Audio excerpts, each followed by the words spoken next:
I am live. Okay, so this is Blender scene part 5. I have to confess, I feel like I swam too far down the river in a certain direction, and I kind of regretted it. It's understandable. It's easy to do. I went too far with the kind of rigging approach, and I've definitely, with not just Blender but other software, I've gone down this road before, where if you get too far away from the best way I can put it is keeping things flat, you might say. In other words, as uncomplicated as possible. Let's leave it at that. If you go down that road, you can get yourself in a pickle. In this case, the scene devolved into, most of my time was spent just trying to get around, which is what happens when things get too complicated.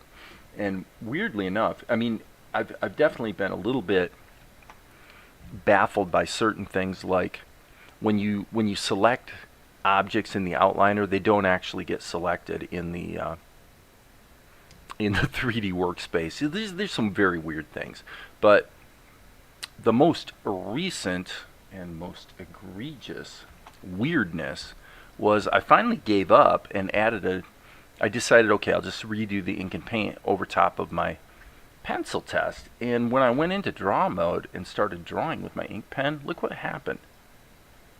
And I've tried 15 different things to try to figure out what the heck is going on here. I've tried different brushes, different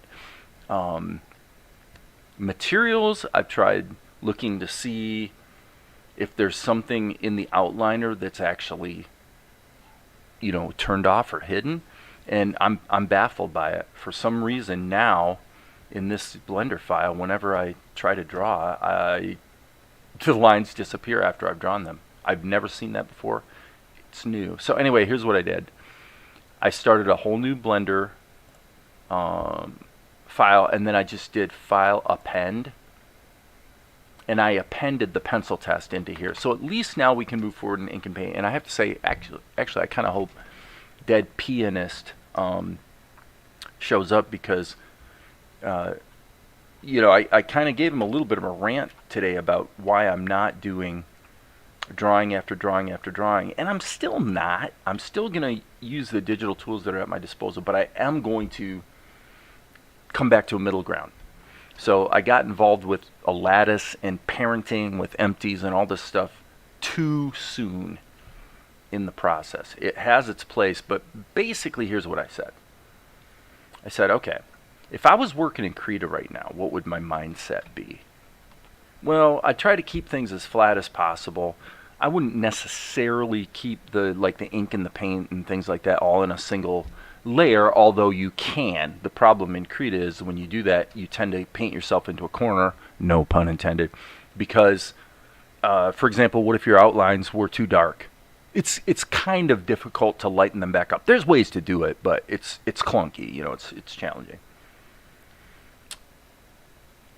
So, and the question, of course, that's come up a couple times today, because some people say, hey, are you going to start using Blender? Are you going to be a Blender guy or whatever, And my answer has been, well, I've been using Blender for 20 years. I just haven't been using it much on this project. And so let me just address the question. Why would you use Blender instead of Credo or OpenTunes, which of course I still use all the time? But what's the attraction of Blender? Basically, it's really, really simple. In Credo, let me just draw a shape here, a big old sausage. Okay. In Credo, we really do not have a way to do this. Edit mode, select. Okay, no, why is it not selecting? I guess I know why. It's because I use my right mouse. I'm so used to 20 years of Blender selecting things with the right mouse, and now I have to remember sometimes to use the left. But anyway, in Credo, we really do not have a good way. Actually, I'm sorry. What I did was I hit Control Select. and I needed to just hit select, control select to actually deselect. Anyway. Okay, so in Credo, we don't have a good way to do this. We don't have a good way to bend something with and have a, some semblance of control over how it bends. Okay, you can kind of come sort of close with the twisting tool, but basically this sort of thing you can't really do. Well, you can do it in Tahoma, but what you can't do in Tahoma is you can't really do this. Just squish things around like this. Now the Liquify tool in Credo lets us do that. Well, it turns out that those are two things that I really do a lot. Hence, I've, sort of had a workflow that's an interoperability between Credo and Tahoma. And that can work. It's all fine. But with Blender, you can do both of those things, and they're all kind of married together. And while I must say there's been plenty of vexing things the last couple days, on balance, the tools are very, very cool and very, very powerful. So, I'm doing the Blender thing. Okay? That's all. But what I'm going to do is, instead of getting involved with like a lattice and stuff too early, and by the way, another reason for that is when I separated stuff into separate grease pencil objects. Let's see if I can see it. Well, see how they're not on the same. They're not in the same level in what you would probably call Z space, even though in my Blender it's actually the Y-axis. By having them separated a little bit, you can see them both clearly. If they're actually in the same, occupying the same space, you get a lot of really weird artifacting that makes it extremely difficult to see what you're even doing. I can maybe show it by selecting this grease pencil object and hitting GY, so I'm going on the Y-axis. And let me turn actually the camera here this way. Yeah, and it figures I can't get it to do what it was doing before, because I would have to actually snap this to the exact same space on the Y-axis as this grease pencil object, and basically that's a pain in the butt, so I'm not going to bother with it. Anyway, take my word for it, there's some weird artifacting that takes place. So, whoops. Okay, we don't want the pencil, we want the pen. So anyway, what I'm doing is I'm just gonna, the only thing I'm really gonna have to redo is the ink work I did on this first frame. And then to reiterate, what I'm going to do is just use the pencil test as a guide so I know what to do animation wise. Specifically, I drew the picture of Mel, and then this is the same drawing, but I just did, in edit mode, I bent his body. Okay, well I can do that with the inked and painted version as well.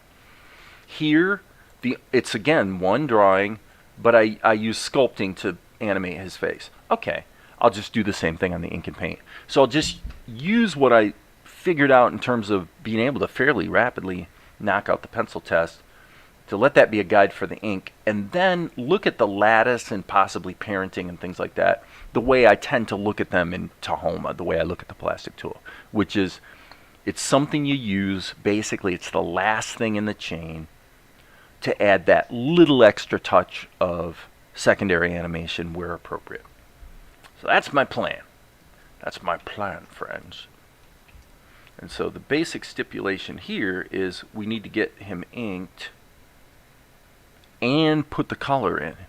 And the reason we need to put the color in is so that when we deform it, going forward in the frames, everything will work, everything will deform together as a single unit, right? So, hope that's making sense for you. And now what I'm going to do is I'm just going to go ahead and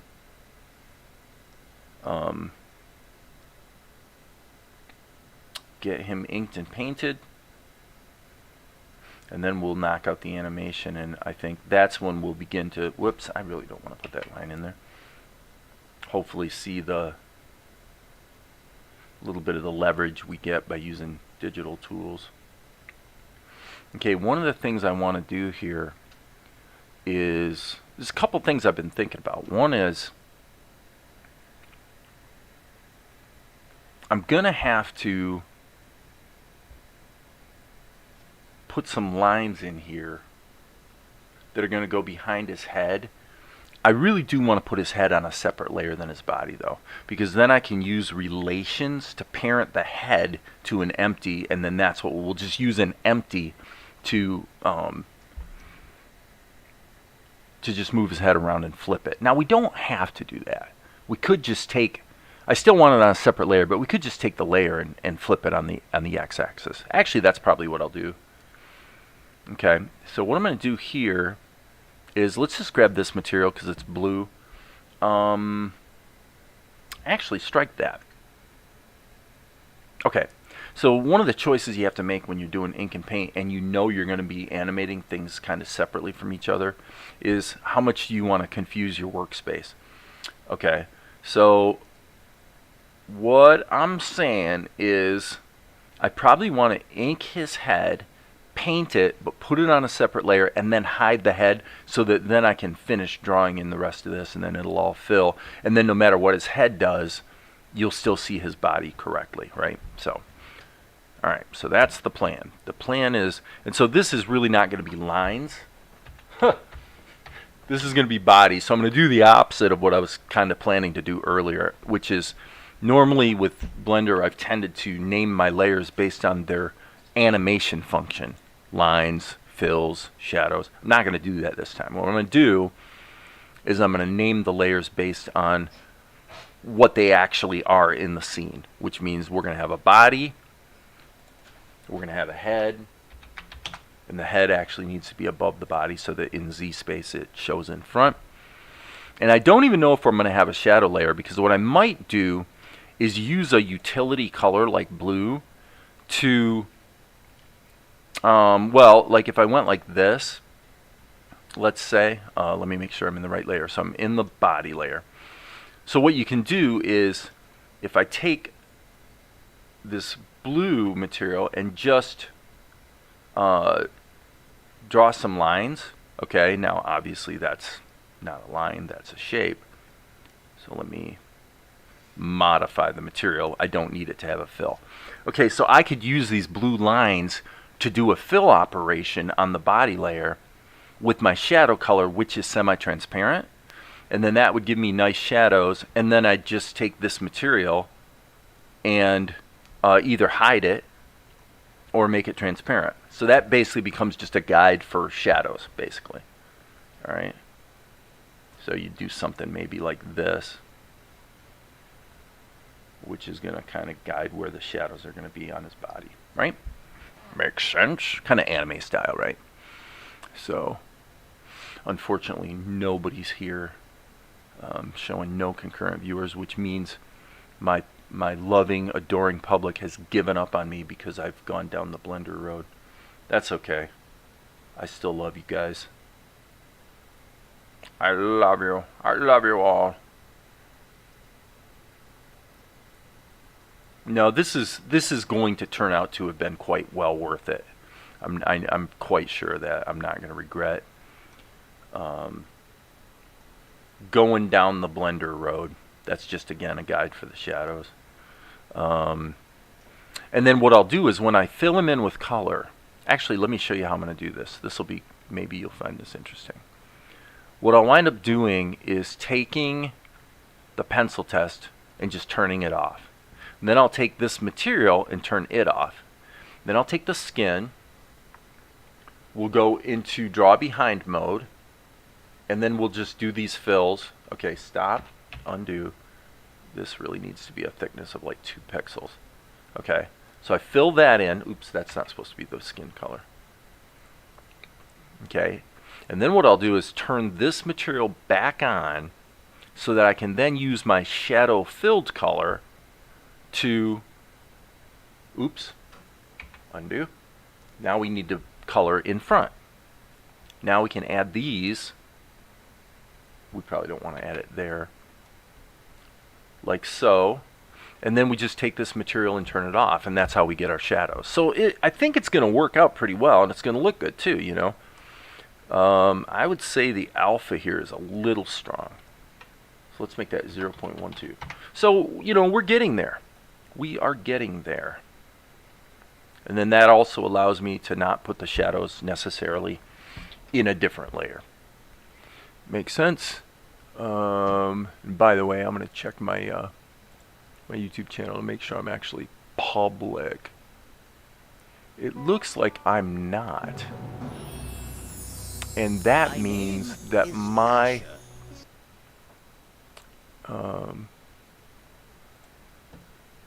this stream is probably set to unlisted. Blender. I mean, Blender. Oh my gosh, listen to me. I mean, YouTube.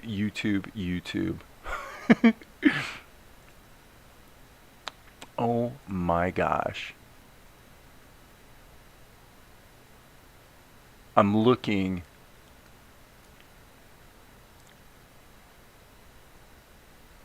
for the display mode for the live stream.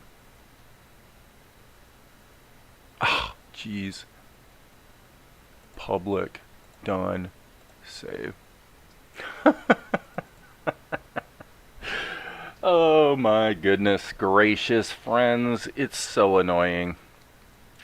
It's indescribably irritating that I okay, YouTube has a quirk. Here's the quirk of YouTube. If I do a live stream and it's public, and then afterward I go into the YouTube creator, YouTube studio, whatever they're calling it this week, and I set the last live stream that I did to unlisted, then YouTube assumes that the next time I want to live stream, I want it to be unlisted from the get-go. Okay? It's kind of like what I'm dealing with in Blender to a degree, you know? You look at some of the decisions that are made by the developers and it just baffles you. You just go, okay, what's the... You know, I can kind of see the use case where, okay, I can kind of see where that maybe kind of sort of makes sense. But what the upshot is I've got 15 minutes of live streaming here where nobody saw anything I did. Okay. That's the way it's going to be. What do you do with that? I mean, really, what do you do? Ah, friends. You know, last week when we were talking to Goswami about, or maybe 2 weeks ago, about learning Tahoma, and I talked about going through the pain, making yourself go through the discipline of fighting the software tools, which you will do in every single case. It's a rite of passage, if you will. And I'm putting myself through the rite of passage myself. Hey, Maria. Don't feel bad. I've been live streaming for 15 minutes and then realized that the stupid... Well, you probably just heard me explain it, but the upshot is that don't you dare live stream and then set the last live stream you did to unlisted, which I do because it's just going into the Truman Show playlist. Well, the YouTube creator then assumes the next time you go to live stream that you want it to be unlisted. Okay? I'm like, okay. So when I set up the live stream, I just happened to not notice that it was set to unlisted. So hopefully somebody will show up tonight because I mean, we have this scenario from the live stream this afternoon where the short story is I went too far in the direction of high-level animation tools like parenting and the lattice for deformation and things like that. I just went too far too soon. And those tools are all wonderful, but the risk you run is it's like you're moving in the direction of I'm all about rigging. I'm all about setting up a rig. And the thing is, what I found was all of my time was going to just stuff that didn't involve getting the job done. It was like clicking on stuff in the outliner and wondering why it's not getting selected in the 3D workspace and stuff like that. I mean, it just really became arduous. So what I did was I deleted the lattice and the empties. I said, okay, we're going to go back and we're going to just use the pencil test as a guide, but we'll follow what I did with the pencil test. Because again, this is one drawing. So I should be able to do the first drawing, and we'll just use deformation and interpolated keys here the same way I did in the pencil test. No big deal, right? So we'll do that. It's all good. So when, I kind of spent some time this afternoon thinking about it, and what I was thinking about is, well, what if I was using Credo? What would I do? I try to keep things compact. I try to use as few layers as possible, and So I'm gonna we'll leave it at that for the moment. So what I'm doing is I'm treating the layers here in Blender not as, in fact, I'm even going to get rid of these extra layers. Just get rid of them, okay? Because what I'm doing is instead of creating layers that are based on their animation function, like lines and shadows and color, fills, whatever, I'm going to create layers that are based on what they represent in the scene. So basically, there's a head and the body, and as much as possible, I'm going to keep them flat. So before I made the live stream public, I demonstrated how I'm going to do the shadows. Okay, so I'll show that right now just so people don't wonder what's going on. All I did, it's really easy. If you want to keep things compact in Blender,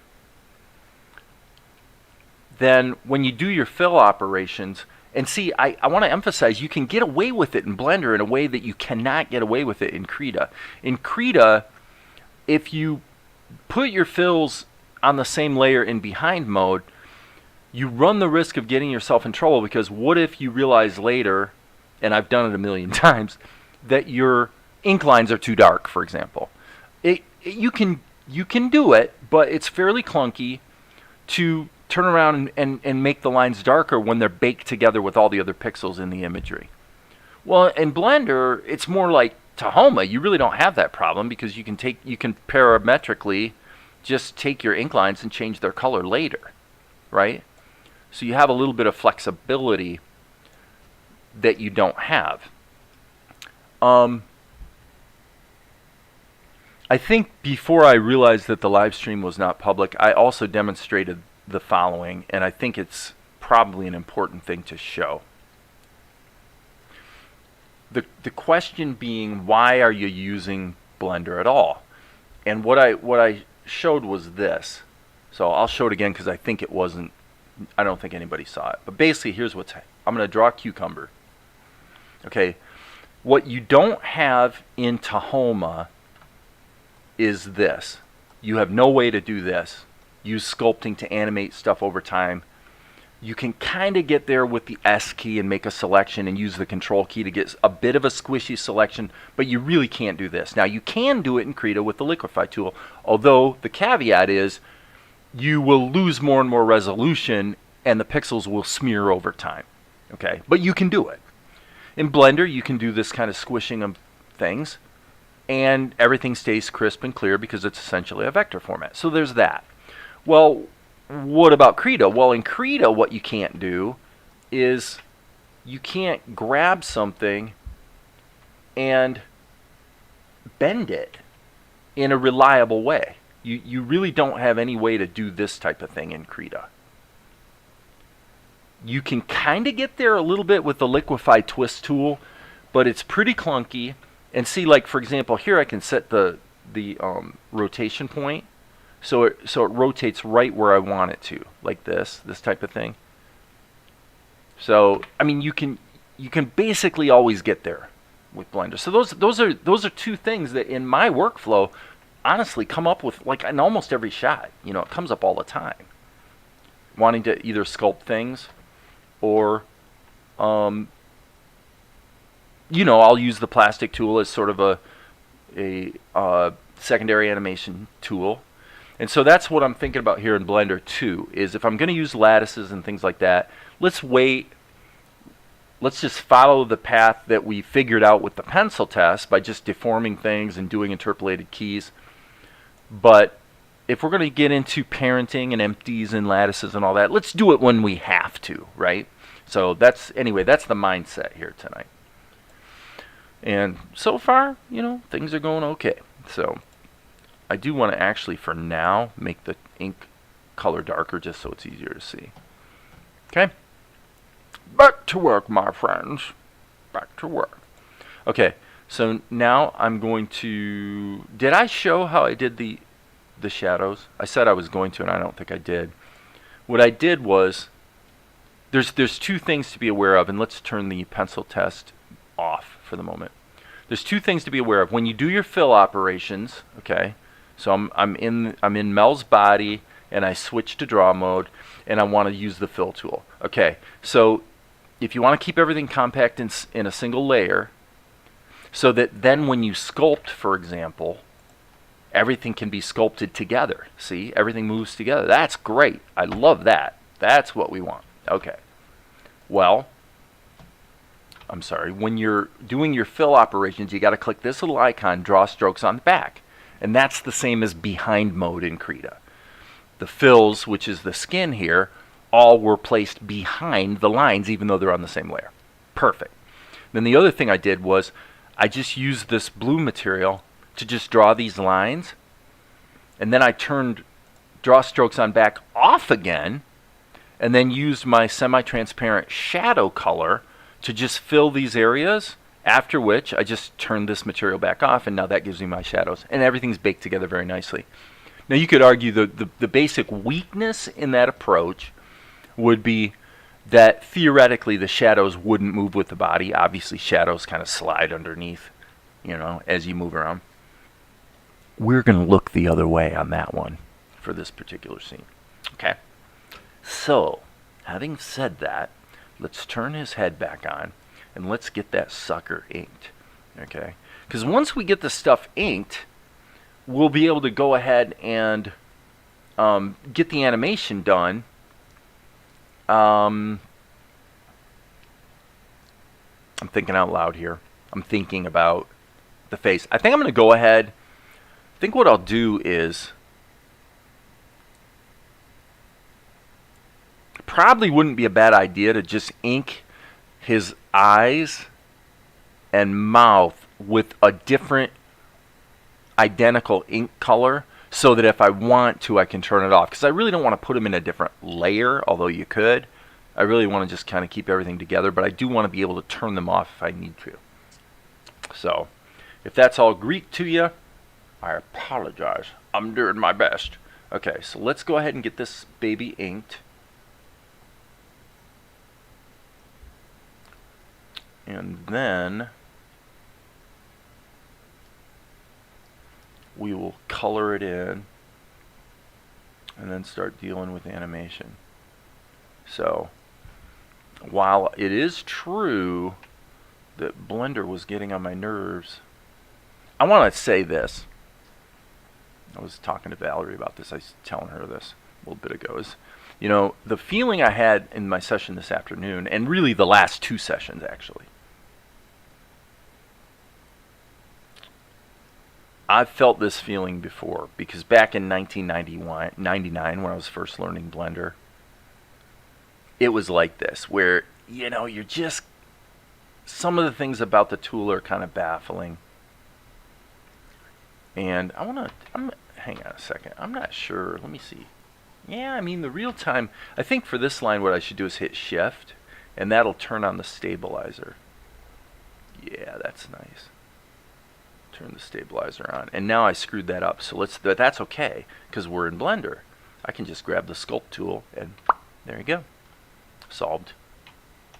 And if you think, well, the line's not very smooth, well, that's okay. Just hit the smooth tool, and smooth it out, friends. Okay, back to draw mode. Cool beans. Okay, so what did I say about his eyes? What I said I was going to do is just make a duplicate of this Boy, I'm bound to forget that I did it too. The reason I'm thinking about this is that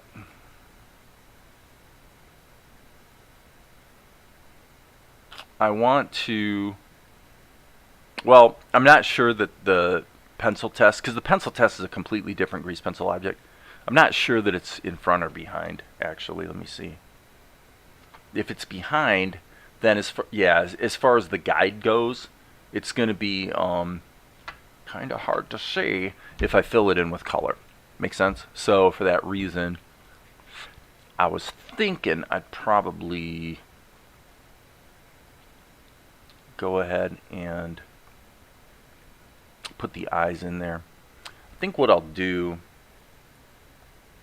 charcoal ink, I think what I will do is just, I will put them in, but I'm going to make sure there's no overlap with the headband, just so I don't have to fight with deleting them if I need to temporarily.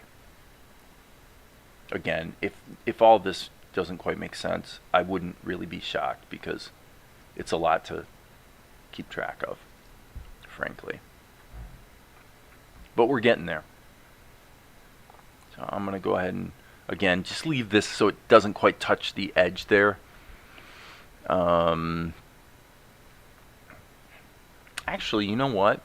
Okay, so now what I want to do is, I think I want to get it colored first. So what I'm going to do is I'm going to lasso everything I just drew here on the face, and then hit the L key, which is select linked.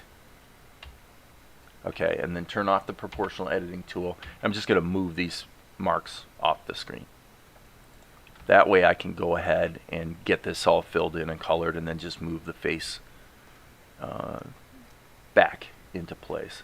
So now we're going to use the fill tool in behind mode, as it were, which in Blender it's called draw strokes on back. Okay, I meant to hit control and I hit shift instead. And now we should get a clean fill, which we did, and as you can see, now we can't see our guide, so that's why I wanted to go ahead and put the eyes in there. So we'll get to it here. We're going to take, we don't need a stroke on this color. This is going to be Mel's hair, so we'll just make it purple, so we have a, okay, and we've got leaks. Okay, so of course we do, that makes sense. We need to,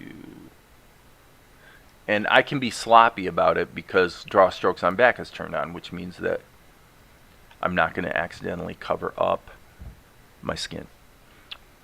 Right, makes sense. So now this really needs to be a little more muted and a little more towards purple. And then this green color we will use for the headband, which again, not too saturated, and it's pretty darn dark. Okay, so now it's easy enough to just jump into edit mode, which the face is already selected, and just move these back into place.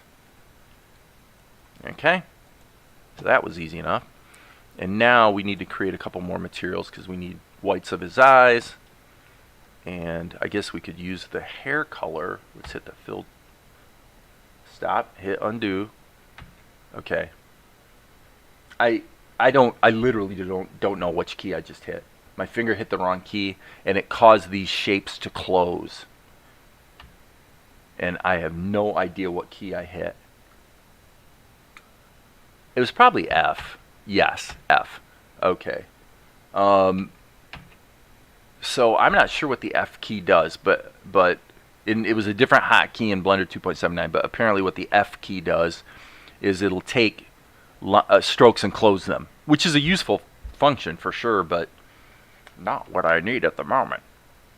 So as you can see, this type of artifacting, this is, I'm glad it's showing now, because now you guys can see what I'm talking about. Okay, so even though in Z space, as it were, as you can see, the pencil test is behind the ink and paint, we've got this bizarre artifacting of OpenGL, and if the pencil test was in a separate layer in the same grease pencil object, we would not be seeing that problem. The problem is, there is no way that I've been able to find, and if somebody's here who knows, let me know. as far as I know in Blender 2.81, might have been addressed in version 3, okay? But as far as I know, there is no way to take an individual layer from a grease pencil object and copy it back into a different grease pencil object. You can separate them, which is what I did, and I wish I hadn't done it. So I can take this layer, the head for example, and I can hit the P key and it will be separated out into a completely separate grease pencil object. Putting them back together, as far as I can tell, you can't do it. So if you're going to run the risk of doing that, separating things out, probably the advisable procedure would be to duplicate the layer first and then separate out the duplicate. And I wish that I would have done that, but I didn't. So now we have all this ugly artifacting that, as far as I can tell, there's no way to get rid of it. Other than, well, turn off the grease pencil object entirely. So that kind of sort of gets us by. So let's get back into draw mode. We are using the fill tool and we are in draw strokes and back mode. Okay, now actually this is going to present a problem. Yep, okay. So now we have the same problem. Okay, man, this kind of bums me out, friends. This is the problem we used to have in Blender 2.79. Okay, let me show you what's going on here. This is really what, when I started working with Blender a couple days ago, I told you guys that was what this is all about, and it really is. So here's what's going on. What I have to do is I need to grab the skin and lock unselected so that now all I can grab is the skin, okay? And I need to hit the X key and delete the strokes, okay? And now that reveals the hair that was behind, and so that's going to have to be, these strokes are going to have to be deleted too. Why? Because again, this is what you always had to do in Blender 2.79. You had to think, because if you wanted outlines, you had to have a grease pencil material that had, like, maybe if it was skin, you might have a skin color, but the actual stroke would be your outline color, right? So you'd have to draw because there was no fill tool.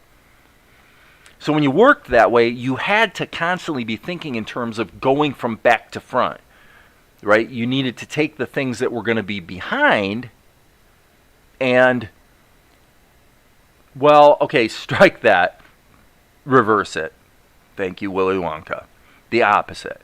What I needed to do was paint the eyebrows first and then paint the face. Why? Because if you're going to be in behind mode or strokes on back, then once this is filled up with skin color, when you paint it in the eyebrows, the purple is being put behind the flesh tone, so now you can't see it. But if you turn off draw strokes on back, then the fill is going to potentially overlap your outline partially, right? Now, again, there's ways to mitigate that by grabbing these outlines, for example, and using arranging to pull them to the front, right? There's always a way to fix it, but what happens is pretty soon all your time is being spent basically fixing things, you know? So in this case, I need to grab this material, and by the way, this is another really weird anomaly in Blender 2.81. I don't know if they fixed it. I'm sure they probably have, but when you turn on, like if I go unlock all the colors of the materials look correct. If I go lock unselected, they all turn to this really pasty, muted color. Again, what's the use case for that where the colors that you see in your palette are definitely not the actual colors? Like, under what circumstances would that be useful? I can't imagine any use case for that. 0. Okay, and so now, again, this is basically what I was dealing with this afternoon. I'm in edit mode. I'm in the head layer. I have the purple color selected, and I'm trying to select the strokes, and it won't select anything. Well, again, like I said, that's kind of what I've been dealing with. So unlock all, and now I can grab them. Okay, so, okay, Blender. You know, that's what we'll do. Okay, so we'll delete those strokes. Now I got to come over here and delete these strokes too. So I hit the L key, and now again, like I said, because of it this is kind of this is what happens with Blender. You make one little mistake by doing things in the wrong order, and now you're going to spend the next 20 minutes recovering from it. It's not actually a bad thing, but it's a thing. It's absolutely a thing. Okay, so now what I'm going to do is select linked, and again, move these off screen so that I can fill this stuff separately and then move it back into position. So we're dealing with kludges here a little bit, folks. Okay, fill tool, got to go into draw mode, fill tool, we're in draw behind mode, and now we've got the notorious Blender 2.81 bug. And that we can't live with. That's something that is not going to be acceptable. Yep. I can't really see the line, but I can definitely see this. Now that's a function of the leak protection. So let's turn the leak size down to 0, and hopefully that'll do the trick. And it did. Okay, so cool. As long as you know you've got a fillable shape, you're okay. So let's grab the skin, get this colored in. Up there, the Blender 2.81 bug where if it will not fill anything that's actually off screen. Whoops. Okay. Accidentally struck Control instead of Shift. Sorry. Reverse that. Accidentally hit Shift instead of Control.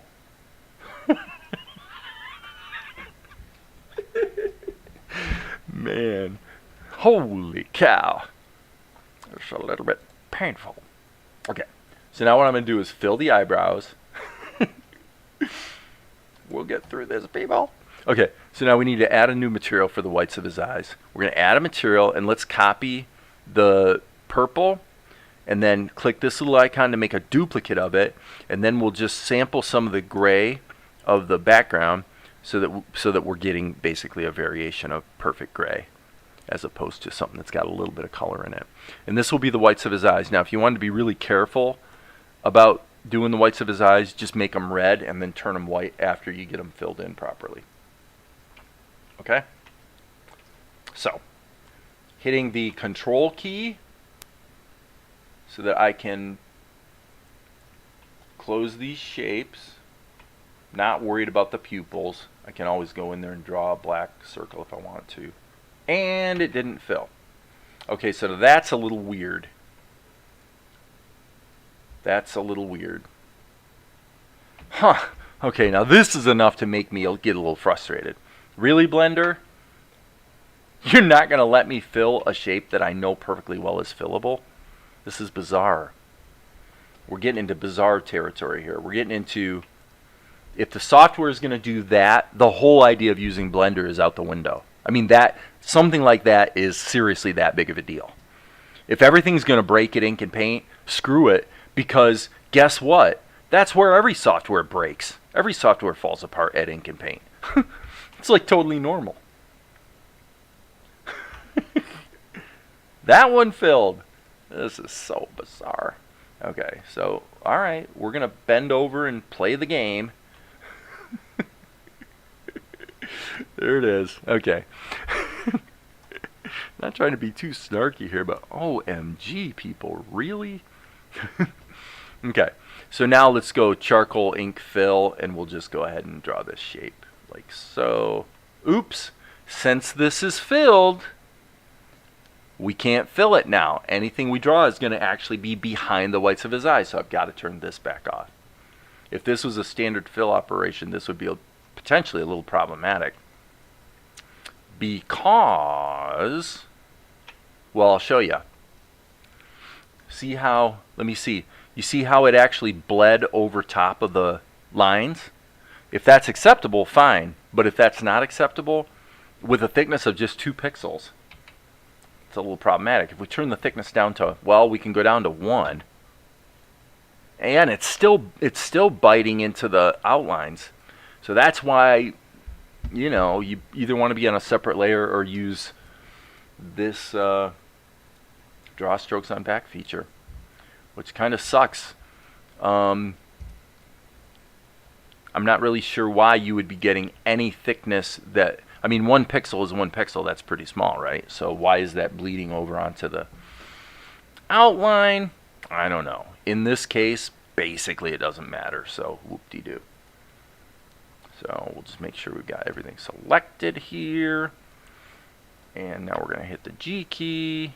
You know what I'm going to do? I'm going to move these guys. I'm going to move them into a new layer. Let's call this face. Because everything can be sculpted in tandem, right? If it can be sculpted in, okay, I really thought I had caps lock on. Caps lock, F-A-C-E. I'm being anal now, obviously. Okay, so now I have to select the head, hit the M key, move this into the face layer, select the face layer, and now we can move this back into place. And now everything can be sculpted, and I'll be able to easily turn the face layer off if I need to. So, hey Amar, Jim P, you can move the strokes back in edit mode, just a stroke at a time. Move the strokes back from what to what, Jim? You said that, well, yeah, you just said that 1 minute ago, so I'm not quite sure what you're referring to. Feel free to put in a little bit more verbose comment. So, okay. So we'll finish getting we've got the head done, other than shadows. Do we want to do shadows? I think so. I think if we're going to go down this road of having everything baked in, let's give it a try.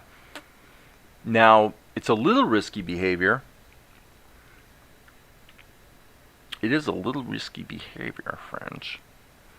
Because, well, here's the thing. I guess here's the thing. What I've learned in the last, 48 hours, pretty much is this. Keeping multiple grease pencil objects coordinated together as a unit is a pain in the butt. It's not as big of a deal to be more liberal with layers. So we can put a shadow layer in here and even mask it. Why not? Because what we'll do is when we go to and we could separate obviously the face shadows from the body shadows. But what we can do is we're in what does Blender call it? Isolate mode, auto lock inactive layers. When we're ready to do the animation of the face, so let's turn this back on so we can see it, and we'll turn this off. So when we get to this point where we got this animation, and it's particularly when his head turns around, which for reasons I won't explain, I didn't import the layer, I didn't append the layer that has the head after it's turned. But that's okay. I've got everything I need to do my job. Okay. So when we get to the point where his head flips, what we'll do is we'll just turn this off so that we can have the shadow and the face layer both turned on, and that way we'll be able to manipulate them, do interpolated keys, whatever we want to do, and they'll work together in tandem just fine. The main caveat with that, with having things on separate layers, is if you do interpolated keys. In other words, here we have a distortion where his body bent, and then in the pencil test, I interpolated these keys right here. All this right here was interpolated between here and here. Okay, be aware that you do have to run the interpolation operation separately on each layer. It will not interpolate multiple layers at the same time. That may be different in Blender 3, I'm not sure. I suspect it's not, but I don't actually know. So let's turn the ink back on. And for our purposes right now, we're going to turn the pencil test back off. So with that said, we can go ahead and put the shadow in mask mode, which in Blender 2.1 or 2.81, well, let's put it this way. In Blender 2.93 and forward, or Blender 2.9 probably, the masking is something you set up down here in one of the options. Well, it's the masking option. In Blender 2.181, 81A specifically is what I'm using, you just turn on masking, and it's just based on the stacking of the layers. Okay? Hope that makes sense. So now we've got shadow filled. We're going to grab the shadow filled color, and now we're going to go into draw mode, not the fill tool, by the way. And we're going to go ahead and add the shadow. You know, and I will say, by the way, for all my complaining, the final result, you know, when I cut the rough cut into the show, it looks really good.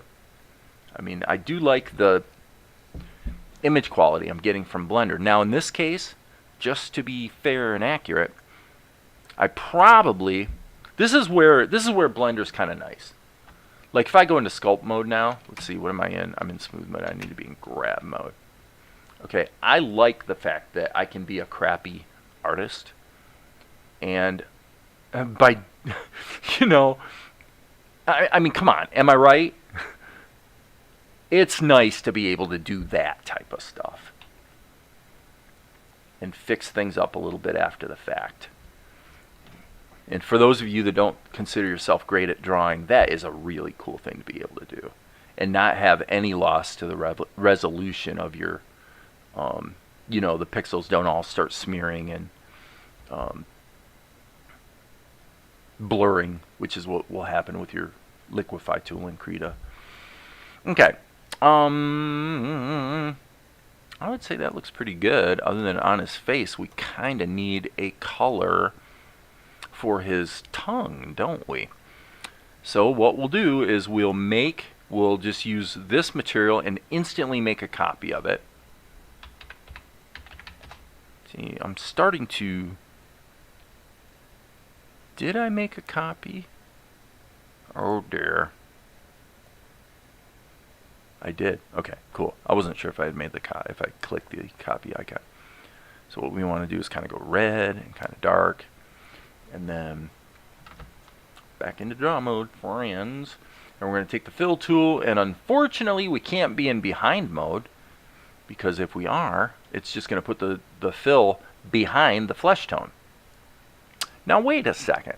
Is that actually true? Is that true if the fill operation that's behind is in a separate layer, which it is? I mean, think about it logically. What if we just turned his head off? We fill his tongue. Okay, stop. That color does not look quite right to me. That looks better. Probably a little less saturated would be good. Okay. And now if we turn his head back on and the tongue or the color disappears, I'm going to be bumming. Ah, there we go. Okay, cool. Cool, cool, cool. Things are starting to work around here. All right. Now, I'm actually kind of glad I put the shadow in a different layer, because when he turns his head around, obviously the shadows need to be in a different place. So, okay. So now we can go back to the body and finish coloring things in. Let's color in the wristbands. And now his garment is supposed to be, and by the way, we need to do the shoulder too. Ooh, leaky poo. Okay. I'm thinking that, let me see if this fills. It does. So the head is clearly able to function as a blocker. So it must be that there's a teensy weensy leak here. Yep, there is. Look at that. By gum and by golly. So now I'm just going to hit the Control key. Oops. That's the Blender 2.81 fill bug. Okay, cool. So now what we need is finally a color for his garment. And actually we can fill this in with that color, which now that I see it, it probably needs to be a little darker. All right, that feels about right. Now we're going to add a new color that's going to be this color, duplicate, and then the duplicate is going to be a little bit lighter. Okay, and we'll pull out here, and there we go. So now things are starting to look better. This is these are Alan Dan colors. Too bad Alan Dan's not around tonight. One thing I always liked about Alan Dan's animations, going back to way back when, you know, he was quite helpful to me in learning OpenTunes 3 years ago. His YouTube content was. But one thing I always liked about his little, you know, he did all these little animations that are kind of along the same lines as the monster animation that Darren T's been doing.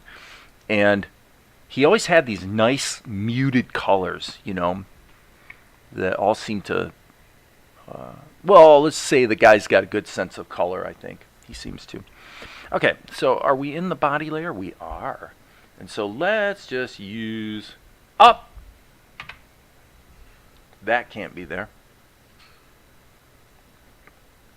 Okay, now let's go into Alex Toth mode and just think about these little lines that kind of help the thing come to life a little bit. And now what we really need to do, and we need to do kind of carefully, is we need to go ahead and get his neck in there, because otherwise this is going to look totally stupid when his head turns around. Okay, so in the body layer, let's turn the pencil test. Well, shoot. That doesn't help, does it? We're just going to have to wing it. Let me see here. Let me cheat. I really want to cheat. I am going to put in an extra layer, a utility layer. And where's my pencil test color? I'm going to use my pencil test color, which I happen to like red, not blue, lately for pencil tests. So there it is. Okay, so now I can go ahead and sketch this in, and then I'll just delete the layer. Oops, I really want my pencil, not my pen. Okay. So it really, really is a lot easier to do this kind of accurately if I have some kind of guide. So call me a silly goose, but okay. So if Mel's neck, well, if his head was actually turned around like this, where he's like over here talking to Luka, then that seems to be pretty much where his neck would be, and he does have a little bit of a collar on his garment. So there we go. So now what I'll do is just turn this layer down like crazy. And now I can go ahead and get his neck in there somewhat more intelligently. Is this making sense, people? Is this like helpful for anybody, or is this just all nutso?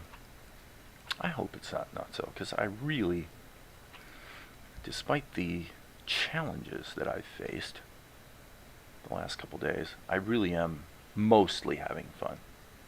Oh, stop everything. Quintessential Blender mistake in that I drew onto the wrong frame.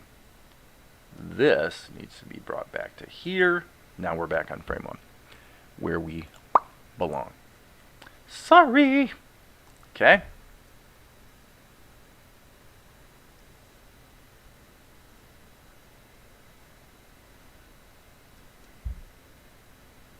This, well, let me see here. Yeah, I mean, I guess we would kind of want a line in there, but I think for now, what we'll do is, let's just get his neck in there.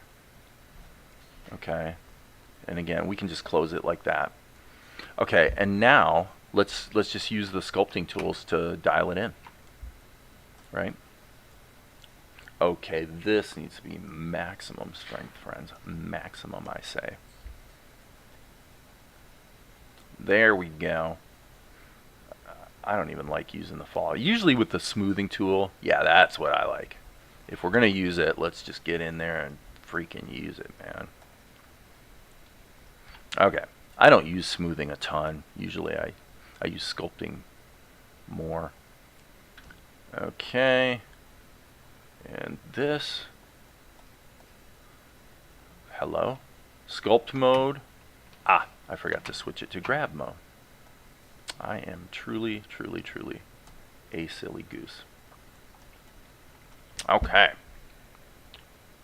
Probably something like that. Okay. So now you say, well, these aren't really closed shapes, are they? Well, that's okay. That's okay. Well, here's what we'll do.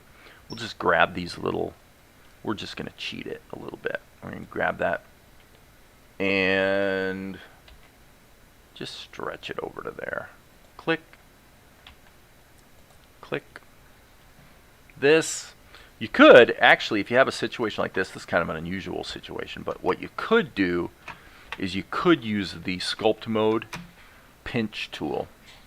Pinch is kind of useful for this type of a situation. Again, the strength needs to be cranked up. And it basically squeezes the lines together. Kind of useful. Okay, Jim P. Sorry for ignoring you, man. You knew all about this. You knew all about this anomalies years ago, and you're using the same version of GP. What do you expect to happen? Yes, I'm just reporting as I go, man. You know, like the fill tool anomaly and stuff.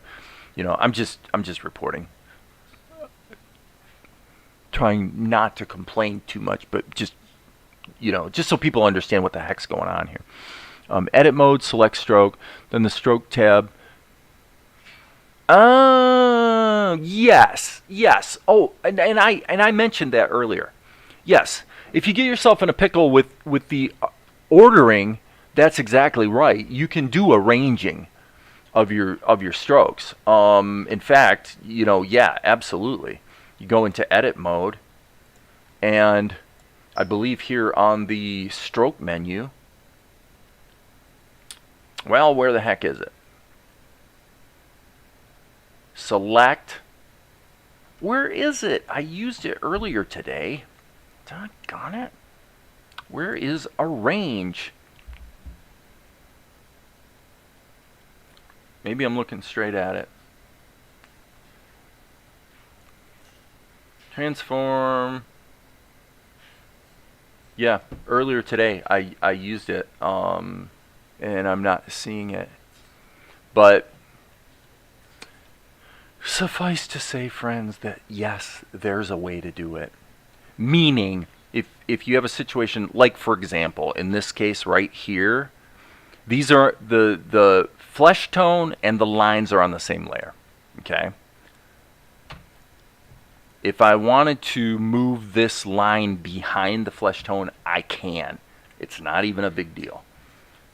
But for some stupid reason, at this exact moment, like I said, earlier today, I did it. It works fine.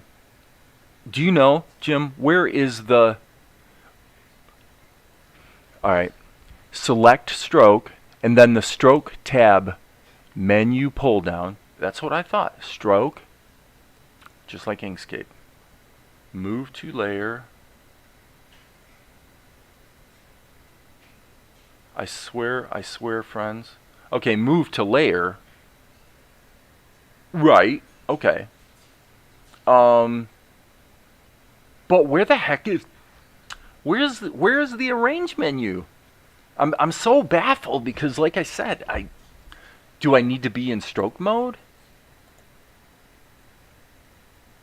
There's a menu somewhere.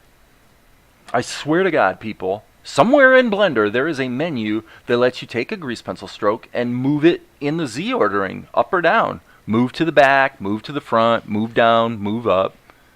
It's here somewhere. Right there under strokes. Jeff Henning, arrange strokes. Thank you. Yeah, like I said, right there under strokes. Stroke. Subdivide, simplify, trim. You're probably going crazy right now and you're screaming at your computer screen because I'm probably in the wrong place. There it is. Now, how the hell was I looking at this? How was I... Okay, this is the part where I run and go enter a closet and scream because that's freaking bizarre. I'm like looking straight at it and not seeing it. Man, that's crazy. Thank you, Jer Henning. Man, some days it just does not pay to get up in the morning. All right. Anyway, what I would have to do here. See, this is a tricky situation because what I really want to do is just fill this. Okay, that's kind of interesting. That is really interesting. Because what is it using? Oh, I'm sorry, my bad. I forgot that I had put the sketch in the same grease pencil object. So let's get that. Okay, we got a leak. We got a leak. That's fair. You know, leaks happen. Another leak. Where's the leak? Where's the leak? And this is where somebody weighs in and says, Dave, why aren't you using Blender 2.93 that has better, or Blender 3 that has better leak? I know. There's 15 different reasons why I am partial to Blender 2.81, but at the same time, there have been enough challenges the last 2 days to seriously make me consider just making it work. Probably not with 3, although I did successfully build 3 today on my laptop. I will give the Blender guys, well, I shouldn't say guys, that's a chauvinistic statement. The Blender developers, kudos for good documentation on the build process, because it did build flawlessly. Okay, that's interesting. That's actually super interesting. Okay, same material. I fill that little spot, and are you guys seeing that? Why would that look darker? Okay, that's weird. We're not in behind mode. We're not draw strokes on back. So for sure, that fill that we just did, well, wait a minute. Oh, wait a second. Okay, never mind. I was thinking it's got something to do with the head layer, but let's turn the shadow layer off. Just had something to do with the shadows. That is interesting. Okay, so I have to undo everything because I, once again, for about the 18 trillionth time today, made a stupid mistake.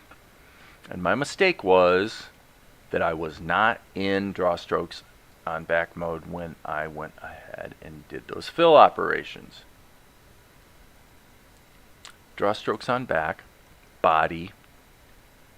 Okay, this is where you guys that have been spending more time in Blender recently might be able to help me. What we're seeing right now is what happened in the previous Blender blend file, and it's the reason why I gave up, started a new one, and appended the pencil test into it, because of what we're seeing right now. I'm drawing a shape, boom, gone, disappears. What's going on? Why am I? I'm just. This is one of those things that makes me go, okay. What's the use case? There's some really brilliant reason why this is like a really good idea. Okay, I get it. But what would that reason be? What would be the use case for a fill operation or a drawing operation where after you draw, everything disappears?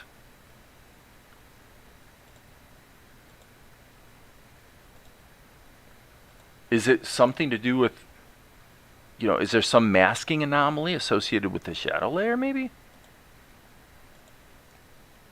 Does anyone know? This is what happened earlier. I mean, what is going on? I'm in the body. Let's choose the material, my plain old ink material that I've been using. Okay? Plain old drawing. We won't be in draw strokes and back mode. And now the lines appear. Okay, so now we're getting at least something's kind of working. Okay, so now let's take this material and draw a shape. Now it disappears. Okay, so so the material was turned off. Okay. Seriously, dude? Okay. All right, so that's on me. I'm an idiot. Okay. So what does that mean? Okay, so that means if you have a material that you turned off, you can draw a shape and you will still see the shape draw like that, but then it disappears. I'm not necessarily seeing that being a great idea, but okay, it is what it is. It's how it works. What about this? Okay, so what I said earlier, oh, I know what it was. I know what happened. Okay, guys, this is something about Blender that's real different than most software you guys have used. I forgot a key thing about Blender. When you hit undo in Blender, it really, literally steps back through everything you did, which means it not only undid the fill operations, but it also, in the undo process, went back to when I had turned the material off. That's what happened. So now, this is a bit of a screwy situation because I'm having to hit undo over and over and over. Okay, this is so clunky, it's bizarre. But what I have to do, if you can believe this, is I have to keep hitting undo back to the time when the material was turned on. Why? Because if I don't, I'm trying to get back to before I filled it. But I can't know if it's unfilled because the material's turned off. So I'm just hitting undo. There it goes. Wowzers. Okay, so now the material's turned back on. And we can go like this and up. Sorry, that's the draw tool, not the fill tool. OMG, seriously? How is this not a fillable shape? How is this leaking? Seriously? God, man.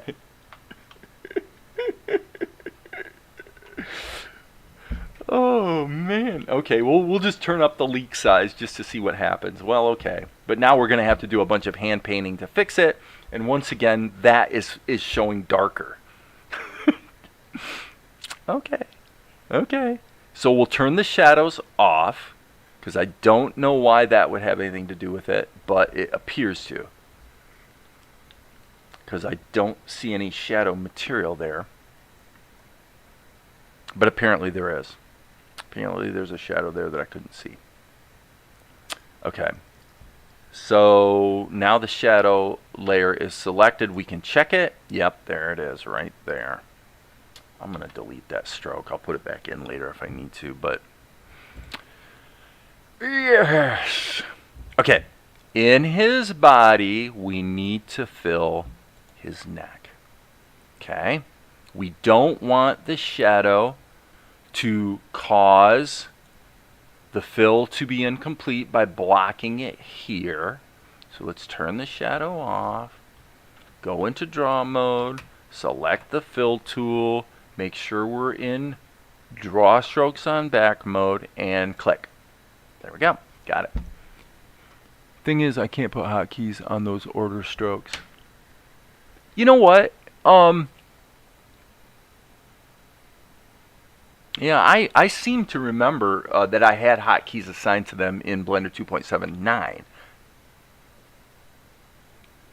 I can't imagine why you wouldn't be able to assign hotkeys to them. Let's take half a second and render this frame and see if the anomalies are sneaking through. And look, they are. They're all over the place. Bad, bad, bad, bad, bad. Bad, Blender, bad. Okay, so what we need to do is we've got to grab this material and just manually draw this shape in here just to cover up the, fill in the gaps. Not the worst thing in the world. You have to do that in lots of programs. Okay. So now we can turn these layers back on, and we really don't need this layer because that's just the sketch. But I think, and I'm not going to try to, let's just say,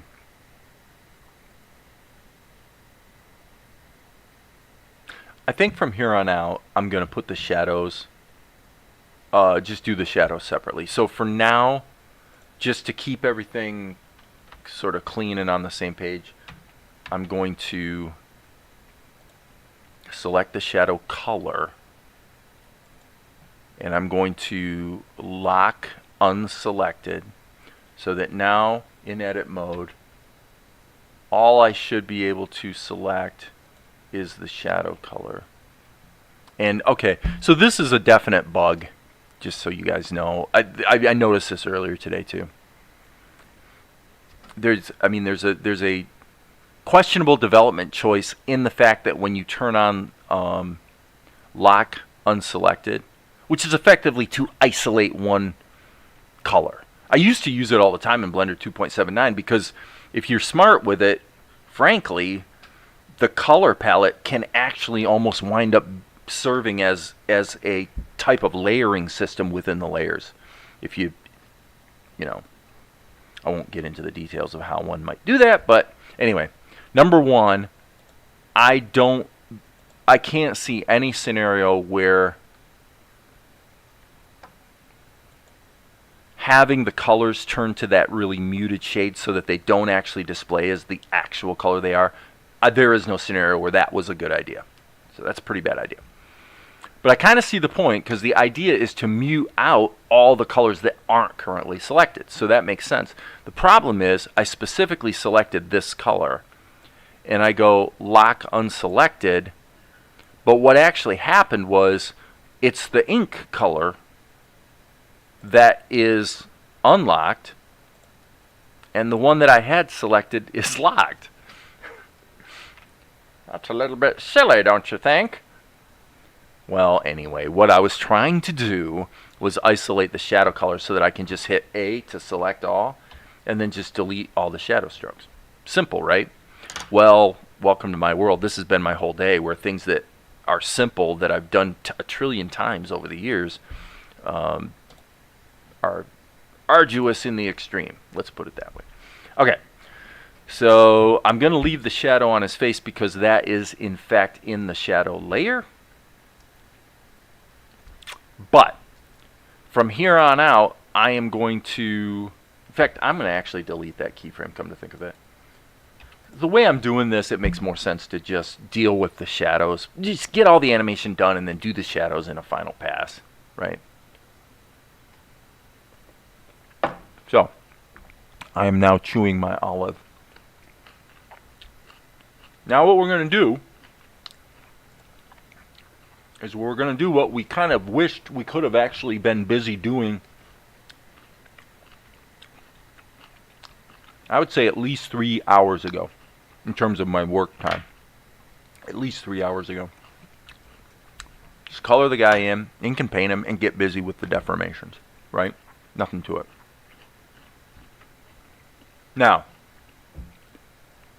for our current purposes, it's very important to turn this off. Auto lock inactive layers. In fact, let's just unlock all.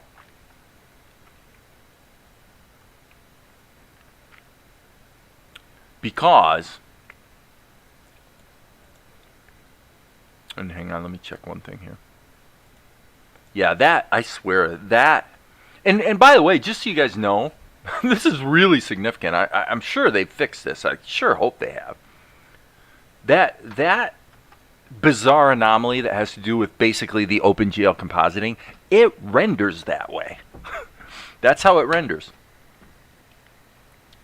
And this pencil test, grease pencil object, is behind. Now, probably what it is there's probably an X-ray feature. That's the way it was. I think that's what it is. There's like an X-ray feature that makes it show in front when it's really behind. And, you know, I defy someone to tell me any scenario where something that looks like this would actually be desirable, but okay. So, we're going to go here. And all we got to do...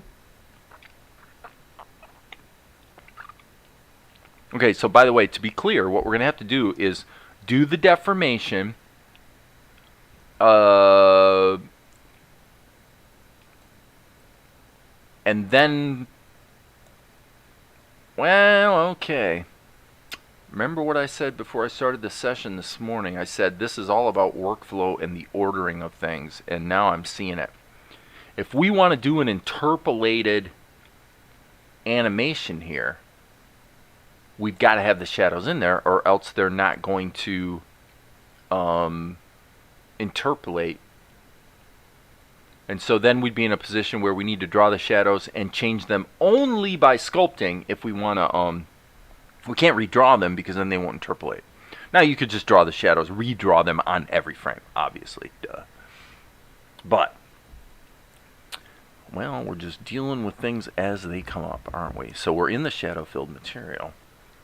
So let's go into draw mode, and let's go ahead and smack some shadows in this guy. And then we'll go ahead and interpolate the animation. Holy smoke, some things take a long time. Should I talk about politics? That should be fun. According to Donald Trump's interpretation of the current state of federal election law, according to Donald Trump, if Kamala Harris doesn't like the results of the next presidential election, she can just pick who wins. She can just pick the winner. And you just go, did he actually say that? But he did. It's crazy. Crazy stuff. Okay, so since we're doing the shadows this way, I guess what we'll do is we'll turn it down at the layer level. Yes, I think that's what we'll do. Okay. We need to go ahead and put the shadows in here as well. So we'll just kind of tuck some shadows in there. I actually like the way it draws darker. That's kind of good. I like that. Alright, so here we really might as well just kind of go hog wild with it.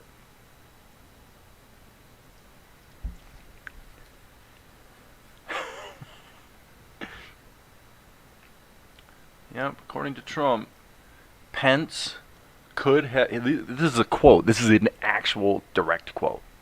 Pence could have overturned the election. So today was, well, actually yesterday, was the first time that the former president just finally came right out and said, yep, that's what we were trying to do. We were trying to overturn it. The guy is a piece of work, man. He is a piece of work. Okay. Alright, so now, oh God, did I just do what I did? I can't believe I just did what I did. Okay, it's no big deal, because we haven't done the deformation yet. I did it on the wrong frame, but it doesn't matter. So we'll go back here. Now what we're going to do, guys, is turn on the pencil test and watch the magic happen now. The magic's about to happen. When I select...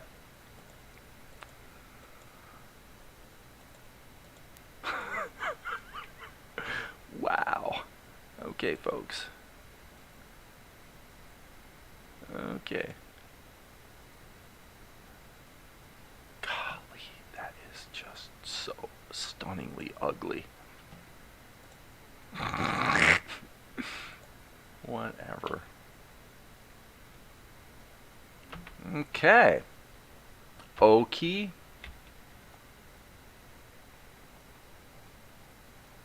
Okay, that's really interesting. I must say, that is really interesting. That has something to do, my friends, with this, I'm pretty sure. Yeah.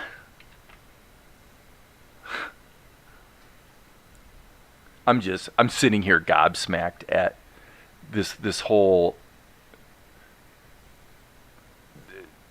just this OpenGL rendering anomaly that's like, oh my gosh.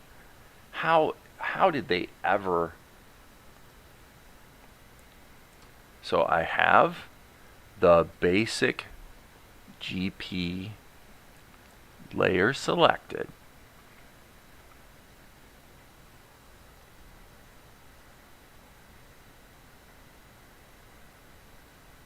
It's so bizarre. So depending on which layer I have selected, completely changes the way the pencil test, which is a completely different grease pencil object, absolutely guaranteed to be behind the other one. You can see it. It's behind. But depending on what layer is selected, this is what happens. Wow, man, that is just freaking bizarre. Okay, that's what we're going to do. I still love you, Blender. I've been a devote. Okay, so now I want to stop everything. Just stop everything. And how did this get turned back off? I want auto lock inactive. Okay, so that's interesting too. So when I unlock all the layers, I don't think it's onion skinning. And besides, okay, let's run with that. Maybe so. Let's just turn off the onion skins in the display. See, it doesn't change a thing. Yeah, that is so bizarre. Okay, and so now all of my layers are selectable. I've confirmed repeatedly that I'm in edit mode. I'm in point select mode. Okay, and now it works. After trying it 7 times, it doesn't work. Now it works. May I say, friends, grr. Okay, might want to turn on the proportional editing tool there, Dave. Hello. I guess it was on, but the sphere of influence was so low that it wasn't doing anything. So bear with me here for just a second, folks. There we go. Whew. Wow. That's what we were trying to do that whole time. Okay, so now we're gonna, all we gotta do is that. Okay. That little move right there. I mean, seriously, think about this. Again, I'm not complaining. I'm blaming this on myself. But really, let's be honest. In the last 5 hours, what have I accomplished? I inked and painted one drawing, and then I just deformed the character. That's what I've done in 5 hours. Okay, folks. Yeah, okie dokie. Okay, so now what we're going to do is we're going to, just to make this interpolate correctly, we're going to grab these layers, and we're going to move them forward to here. Okay? So now in the shadow layer, we need to be in draw mode. We're going to hit Shift E, or Control Shift E. Okay, then we're going to grab the face layer, do the same thing, the head layer, and finally the body layer. Same thing. Okay, so now we're in good shape, and we can go ahead and move these back if we want to, but now, okay, I wasn't sure I liked that, but actually it's not too horrible. Why did the face,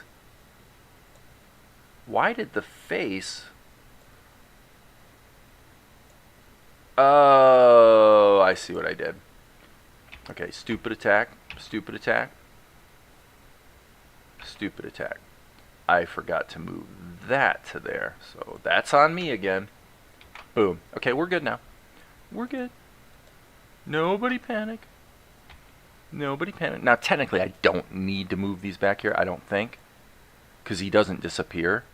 So whatever's the first keyframe seems to prevail back to the first frame. I'm not sure if I love that choice. I would have to insert blank keyframes to mitigate that, but not a big deal. Okay, so cool. Ta-da! It worked. It worked. One of my favorite quotes from 101 Dalmatians. Can't remember what they were doing. It was around the time when they did the Twilight Bark, and one of the hounds is like, it worked. I have no idea what he was talking about, but I remember that from 101 Dalmatians. Okay. So you guys, this is quite an accomplishment. I mean, look what I've accomplished in 5 hours. Yes, I'm being a little snarky. Okay, so now the problem that we have, which is really quite an interesting problem to have, is, you know, and this is something I've noticed with Blender 2.81. Again, I have no idea if they fix this in 2.9.3 or 3. I have no idea. But the thing is, I find this baffling. You know, if an application has an outliner, then the very idea that I would select something in the outliner and it doesn't seem to have any bearing on what's selected in the 3D interface, you know, I just kind of find that to be a questionable choice. Now, especially because it's inconsistent. If I select the objects, nothing happens. If I select the actual grease pencil data block, then it gets selected. Well, so in other words, if I want to grab the pencil test in a predictable way, I have to grab the grease pencil object and then turn around and grab the object, which puts me in object mode. Well, why would I do that? Well, and by the way, if I hit the G and the Y key, okay, yeah, that does seem to be working, so that's good. All right, so let's turn proportional editing off. I'm going to hit GY, and I want to move the pencil test. Hello, GY. Okay. Really, Blender? Really? How did we get in edit mode? I've got the object selected. Ah! Guys, I swear, like I said, this is what the session was, basically all afternoon. I mean, this is what it devolved into, where, and it was why I kind of backpedaled on using the lattice and stuff like that, was because it became a situation where literally 90% of my time is being spent just trying to navigate the interface and wondering why things don't work the way you expect them to. It really was quite maddening. So apparently this is what takes precedence. So we're in object mode, and as you can see, nothing happened over here. And again, somebody else could maybe weigh in with a knowledgeable opinion about this, but Amar,